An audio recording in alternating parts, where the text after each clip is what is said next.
En Côte d'Ivoire, la faible participation des jeunes aux élections reste une préoccupation majeure. Dans la région du Poro, des leaders de jeunesse ont décidé de réagir. Une conférence débat a été organisée à Korogo pour mobiliser cette frange importante de la population sous le thème Jeunesse face aux défis de la présidentielle d'octobre 2025. Cette rencontre, placée sous la présidence du préfet de la région du Poro, préfet du département de Korogo, et parrainée par l'honorable Alphonse Soro, a réuni plus de 500 participants issus de tous les horizons sociaux.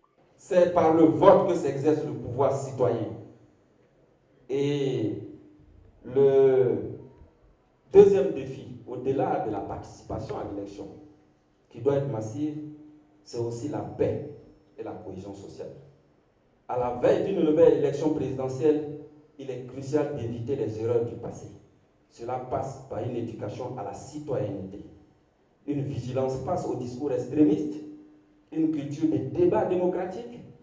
La jeunesse doit refuser d'être instrumentalisée par des intérêts politiques qui nourrissent des conflits. Elle doit être une force de proposition, de modération et de dialogue.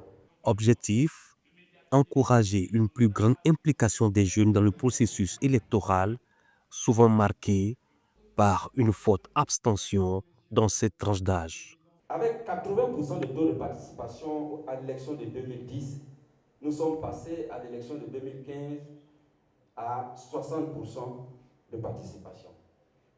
En 2020, nous sommes passés à 53%. Le chiffre est décroissant. À combien de pourcents sera le taux de participation à l'élection présidentielle d'octobre 2025? La balle est dans votre camp, vous, jeunes de Côte d'Ivoire. Vous les jeunes, vous devez être les candidats d'une Côte d'Ivoire nouvelle. Cette nouvelle génération qui pourra conduire le pays vers un développement mature. Mais des mains obscures vous poussent souvent de fois à instaurer la violence dans la société. Cette violence n'apporte rien pour vous et pour le pays. Car cela entrave tout le travail abattu par le gouvernement ivoirien avec à sa tête son Excellence M. Alassane Ouattara pour notre bonheur. Lors de son passage, le ministre des Mines, du Pétrole et de l'Énergie, Sangafoua Coulibaly, a également salué l'initiative, appelant les jeunes à prendre toute leur place dans les grands choix politiques du pays. Dans un régime démocratique, c'est la majorité, la volonté de la majorité qui l'emporte.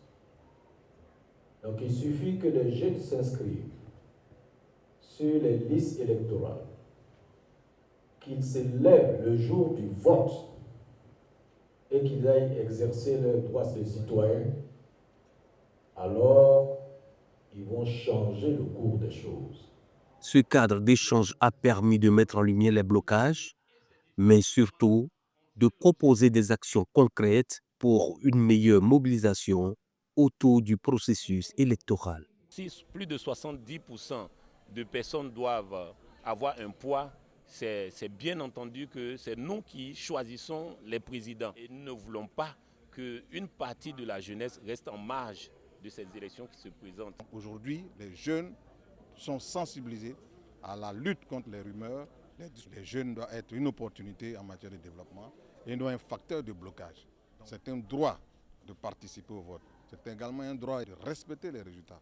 Refusons la violence, refusons d'être manipulés, analysez les programmes des politiciens et puis demain, l'avenir vous appartiendra.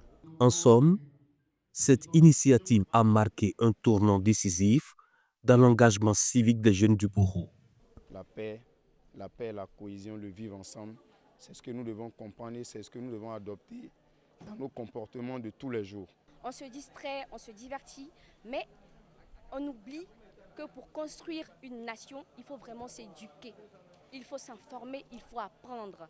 Et ça passe aussi par apprendre un peu, avoir les bases de la politique, parce que la politique, elle est devenue omniprésente dans notre société. C'est d'approcher un peu mon entourage, appeler nos différents frères et sœurs pour les amener à comprendre quelle est leur importance dans la société et quel est le pouvoir qu'ils détiennent.